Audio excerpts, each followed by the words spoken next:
All right, so here's our outcome, learning outcome number 4. Please take a few seconds to read it. So we've been talking about the structure of our cognition. Now let's talk about thought processing. One way to think about how our mind works is that our mind has two types of system that process information differently.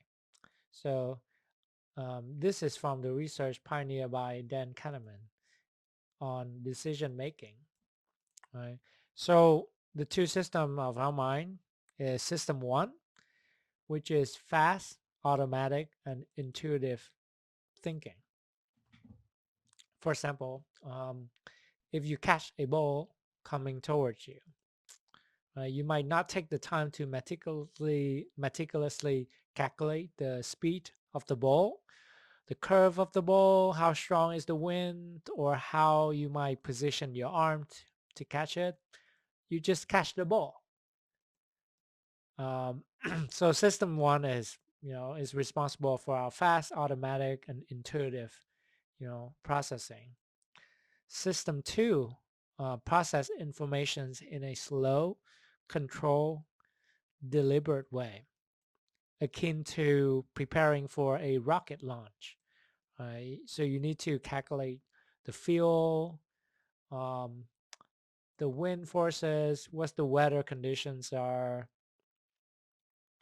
Um, but the truth is that these two systems are not, completely separate from one another. They're not discrete.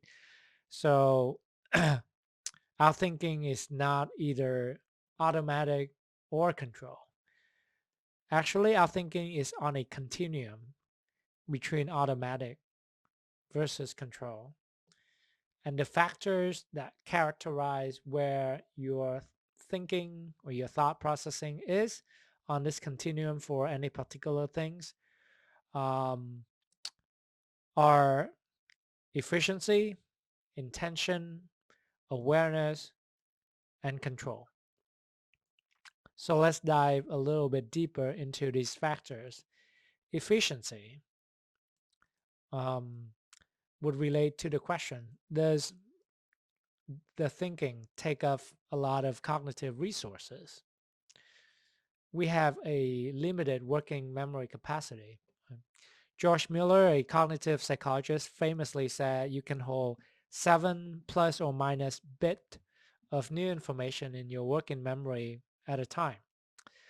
The number is debatable, but the gist is your working memory is limited.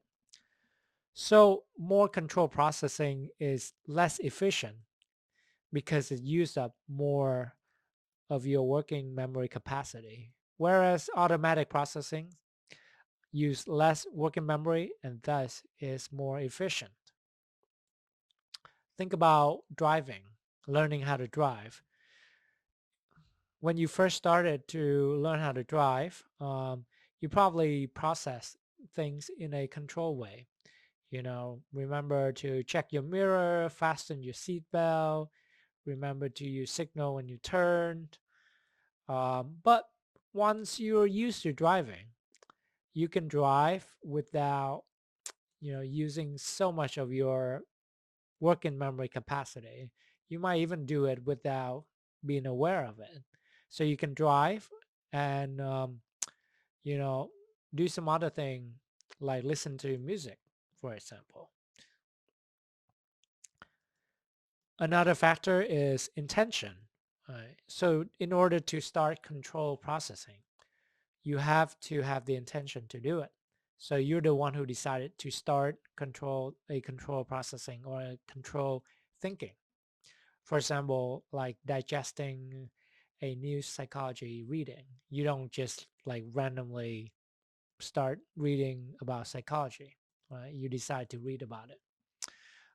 For automatic processing, situational cues might be enough to just to activate it. The third factor is awareness. Activation of automatic processing is more likely to be out of the scope of your awareness. Right? So think about when you certainly had an inspiration or stroke of creativity. Sometimes you might not know where they're from. You just have a moment of genius.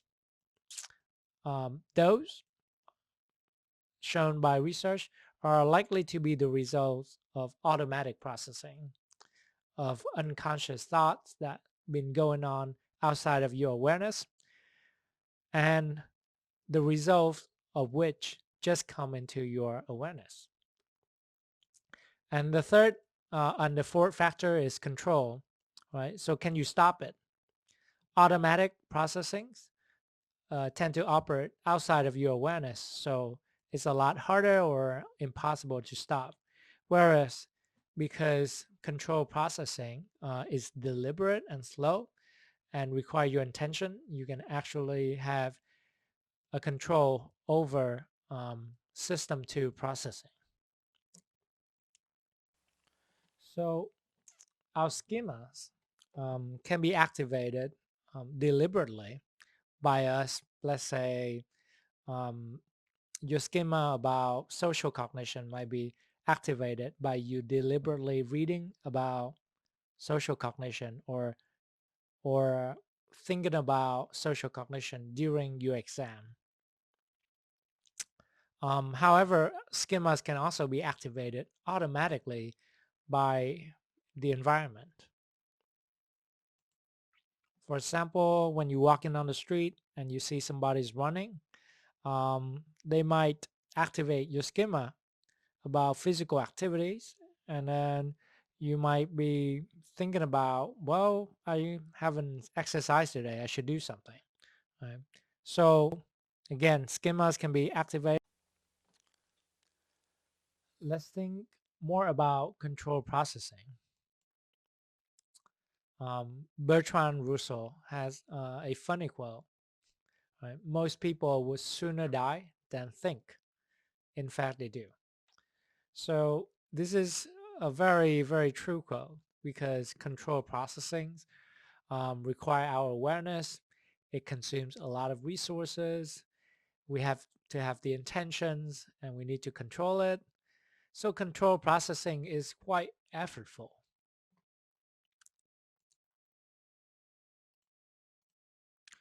When we're doing a lot of control processing, it is said that we're under a cognitive load. What does cognitive load mean? It means that our working memory capacities get sucked up by something, and so it's hard for us to mentally do other things. Try multiply 6 by 5. What do you get? 30, right? It's pretty quick. It's pretty easy. Now try 19 multiplied by 63. That's a lot harder.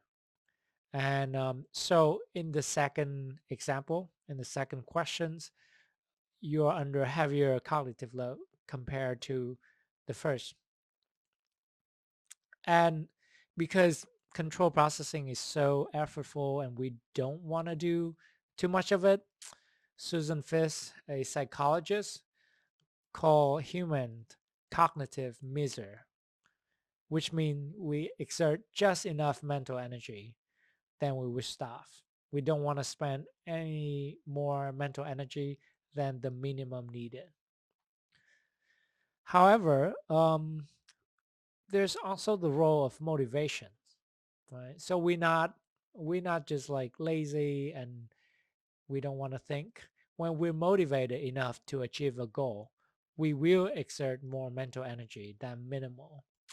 Just think about the time when you're trying to study and prepare for an important exam or the SAT or ACT, and then spend a lot of mental energy taking that exam. That is the evidence of motivations that help us to exert a huge amount of mental energy of control processing that we would otherwise not do.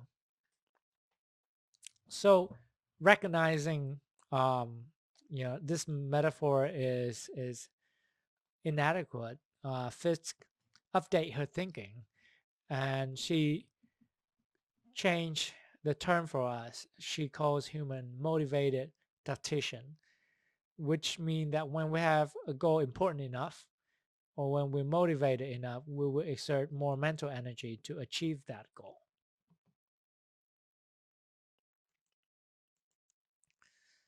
On the opposite, automatic processing is typically outside of our awareness. It consumes little resources.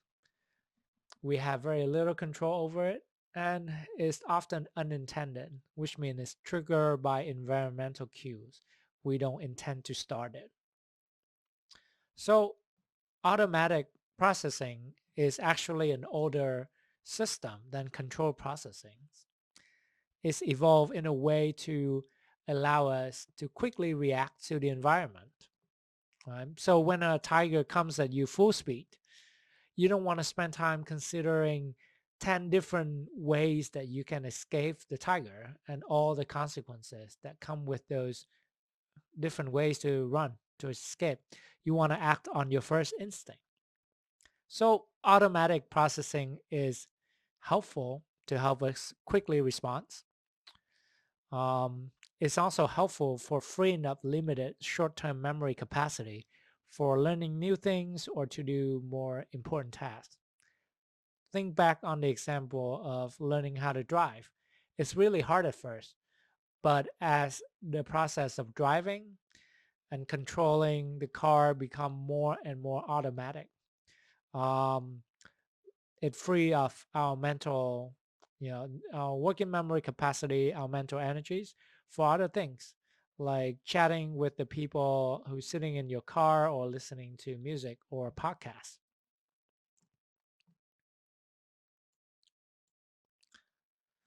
All right, this is learning outcome number 5. Please take a few seconds to read it.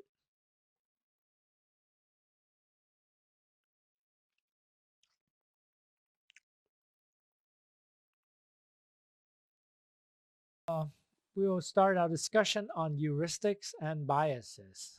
Um, this work is from the decision-making research pioneered by Tversky and Daniel Kahneman in the 70s. You guys might remember that we talked about Dan Kahneman in our discussion about automatic versus control processing. So related to different system of processing, heuristic is the quick decision-making rules. In other words, a mental shortcuts that allows people to solve problems and make judgment quickly and efficiently. Um, so thinking back on system 1 and system 2 processing, what system do you think heuristic would overlap or align with? What kind of processing do we do when we use heuristic?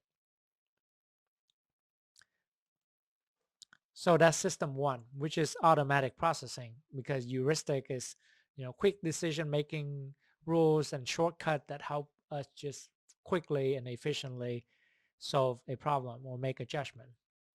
So heuristics are pretty useful, right? Because this allows us to be quick and efficient, but at the same time, they can lead to cognitive biases.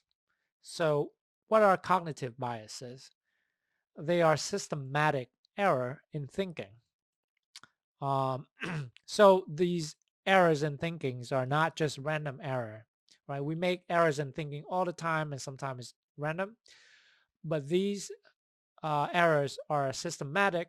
They follow a pattern, and they influences our attention, our motivations, our perceptions, and even our behaviors. So let's discuss a few common heuristic and biases. So the first heuristic I'd like to talk about is availability heuristic, which means you're making judgments based on the accessibility of your mental representation.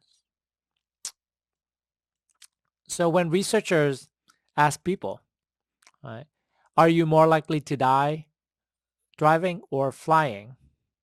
People would typically say, I'm more likely to die flying.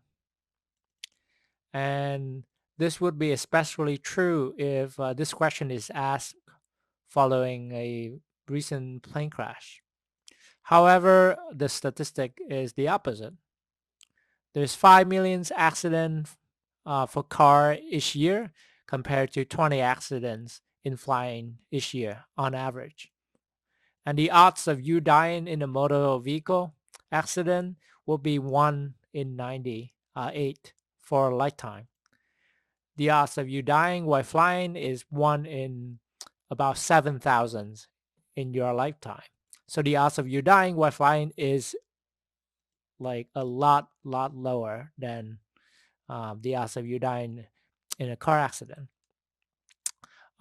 So why do people overestimate the odds of them dying while flying and underestimate the odds of them dying while in a car accident? And the reason is availability heuristic. Airplane accident is seen as more significant event. So when a plane crashes, death is more certain than when a car crashes, and a lot of people die in all at once. So when a plane crashes, the media also reports about it more often for days or weeks after. All these factors make the idea of dying while flying highly accessible to us.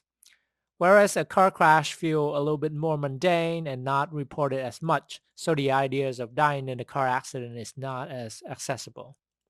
That's why we overestimate the odds of us dying while flying.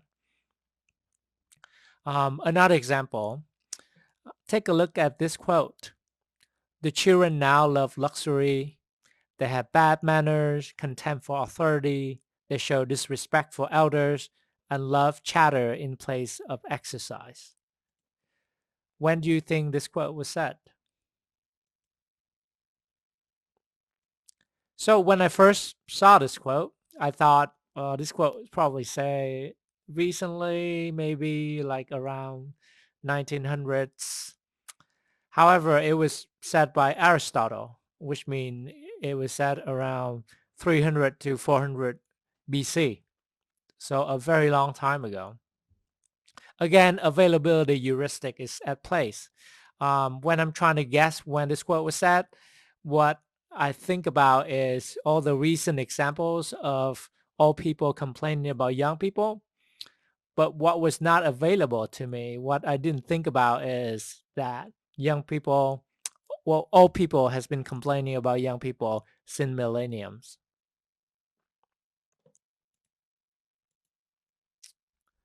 The next kind of heuristic is representative heuristic. So representative heuristic would involve estimating the likelihood of an event by comparing it to an existing prototype that already exists in our minds. So this prototype is what we think is the most relevant or the most typical example of that particular event or object. To put it in plain language, when you make a judgment about an event, a person, or something, you typically would refer to your expectations about that event, about that person, about that something. And your expectations is from your prototypical idea of what the event, the person, or the thing is supposed to be. To clarify this heuristic, look at the pictures of the bird right here, right? So if you're like me, this might be what you imagine a typical bird would look like. So that might be like an example of my prototypical idea of what a bird look like. So when I present to you a new photos of another animal and ask you, well, is this a bird? What your mind does is it would compare that photo of that animal to the prototype of a bird that is encoded in your mind, and then decide whether that new animal is classified as a bird or not. So a funny incident that typically happened to me, and I'm sure probably happened to some of you as well, is when we introduce ourselves as a psychology major or a psychologist in training. People would typically like say something like, "Oh, are you gonna analyze me? Are you gonna like trying to guess what I'm thinking?" Um, or like, "Can you help me with this issues or that issues?" And that's actually not what I do at all. I do research. I try to understand what is common cognitive processes among a human being. So why do people think that I was doing psychoanalysis? It is because their prototype of a psychologist is akin to a psychoanalyst, right? Who help them with their problem, who analyze their thoughts. So because of the representative heuristic, it's kind of make people misperceive um, psychologists, and they don't know about all the other things that psychologists actually do. So let's talk about another real life example of representative heuristic. And this example is actually very consequential. Um, on a commercial flight, there's recently on the news, there was a person who had a medical emergency, and the flight attendant called out to the passengers, "Who's here is the doctor. Um, can someone please help with this emergency?" And so there's this woman named Tamika Cross. She is a physician. She's a doctor, and she come to help. And the flight attendant stopped her and told her that, "No, we need real doctor." And so why did this happen? So it turns out Tamika Cross is a black woman, and apparently the flight attendant could not imagine, or it doesn't match her mental model that a black woman is a doctor. So what might have happened here is the flight attendant's prototype of a doctor, this does not match a black woman.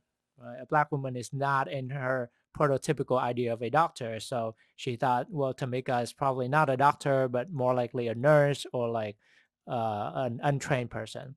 And because of this judgment error, it could have resulted in a very dangerous consequence. The person who had the emergency could have died. Luckily, he didn't. So our next bias is self-serving bias. So we like to perceive situation in self-bolstering way. We tend to blame external forces when bad things happen and give ourselves credit when good things happen. I think we all do this to some extent, and it's good because it's actually a defense mechanism that protect your self-esteem. But we all know, we all can think of some people who do this way too much, um, and it's annoying. And sometimes it's not good because we have a warped perceptions of the world. Another bias is confirmation bias. So we are likely to pay more attention to information that confirm our existing beliefs and ignore or inhibit informations that disconfirm our belief. So there's this really funny comics that sort of illustrate confirmation bias. I'll let you guys read them.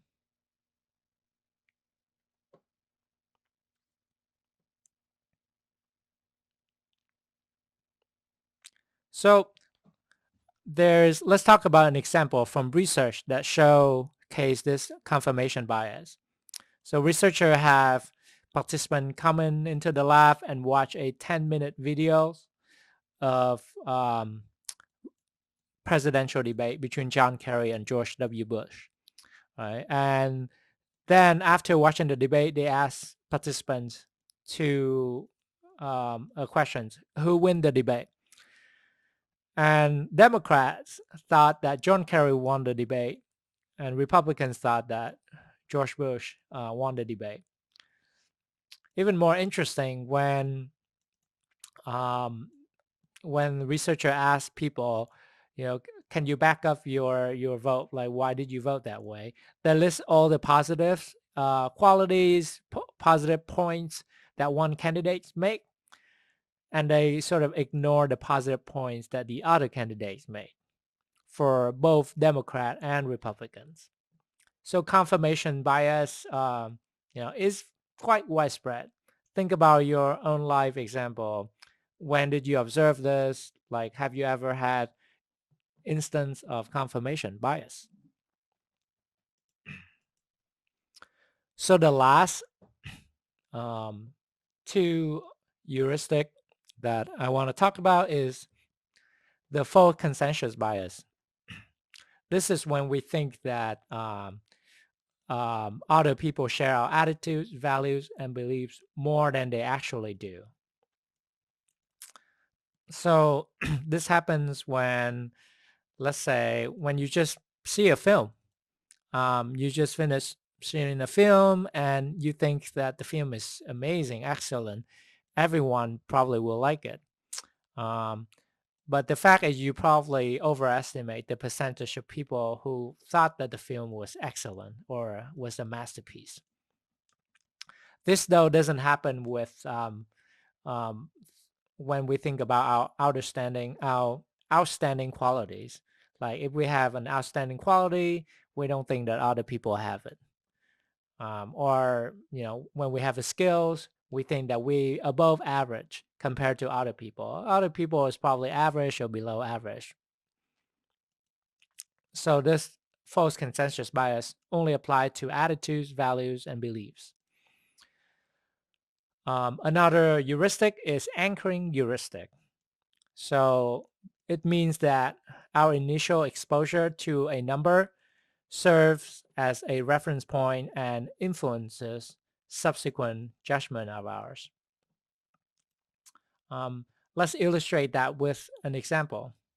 So researchers have people guessing how many countries are there in Africa, and the participants are randomly assigned to two groups. For one group, they are told that, well, try to guess how many countries are there in Africa, but there aren't 10 countries. 10 is not the correct number. The other groups, they're also asked to guess the number of countries, but they are told that there are 80 countries. So 80 is not the correct number of countries. Right? So if there's no bias, you would imagine that these two groups would kind of guess on average the same number of countries for Africa. However, the first group that was anchored to number 10 guessed that there are about 44-ish countries, and the second group, who are anchored to number 80s, guess on average about 54 countries. So that's a difference of 10 countries, and that difference is statistically significant in this research. So it shows that we anchor our judgment to a prior number, a prior quantity, even though the prior number or quantity really doesn't provide with any useful information, or it's not really relevant to our judgment. Let's do a deep dive into a research study that examined anchoring heuristic. So in this research study, the researchers want to study anchoring heuristic in a naturalistic context. So they do a few experiments where they sold glazed donuts in a stand. They actually make donut and then sell them in a stand on campus for about a month. And they examine two independent variable and one dependent variable.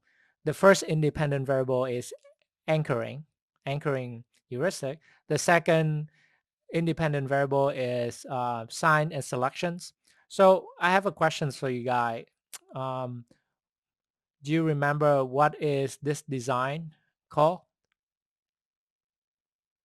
So it's called factorial design, right, for experiment. Okay, so let's look at the first independent variable. We have anchoring, and this variable have 3 levels. So when the participant buy the donuts, there are 3 different price tag, and what I'm guessing is they probably show this price tag randomly on, depends on like different time of the day or different day. So participants would see one of these 3 price tag. The first price tag is pay what you want, so they can pay whatever. The second price tag is pay 25 cents or pay what you want. And so the 25 cents serve as a low price anchor. The third price tag is pay $1.75 or pay what you want. So the second price tag serve as a high price anchor. For our second independent variable is, so the researcher included this variable because in the past, it appeared that if people know before they come into the shop and buy the donut that the shop is pay what you want, it might change the effect, the impact of anchoring on how much people are willing to pay. So they included this independent variable where one condition, well, one level is that people, there's a big sign saying that this donut shop is pay what you want. For the other level, there might not be that sign. There may be a sign that's saying something else, and people do not know in advance that this shop is pay what you want before they actually coming in and look at the price tag. And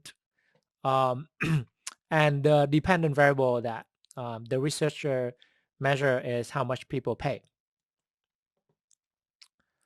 So let's look at the result. The researcher analyzed the data using analysis of variance, or ANOVA.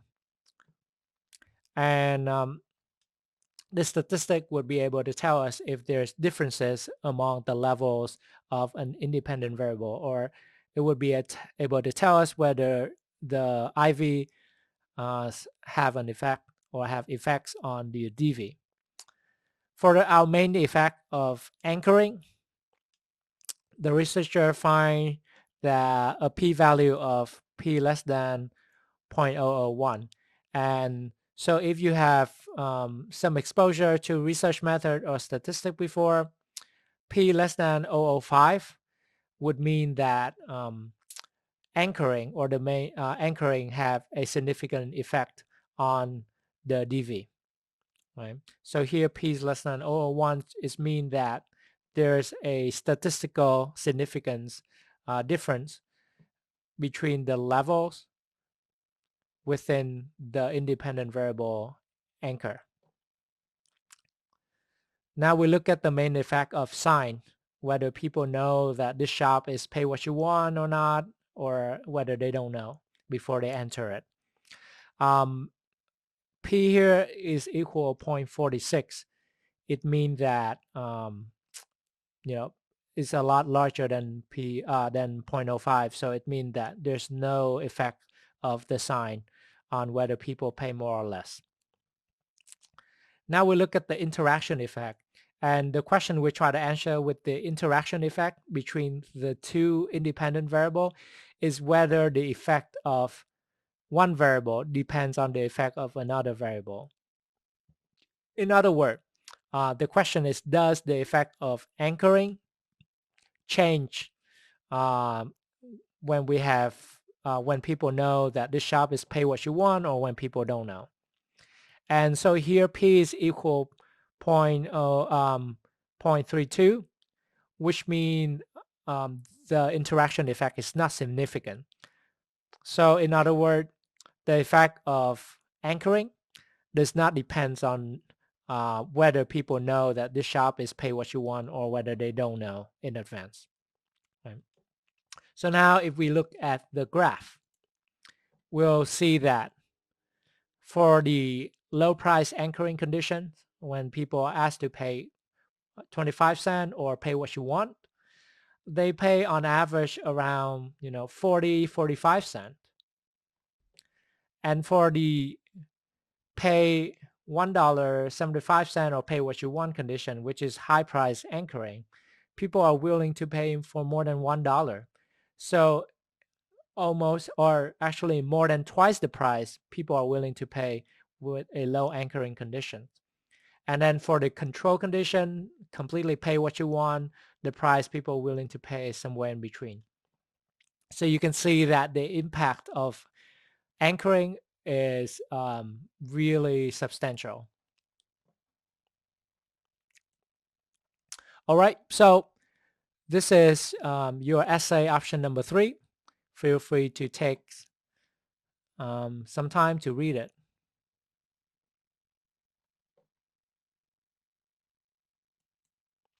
All right, this is the end of our Module 2 presentations. What's next? You should write your essay and post it to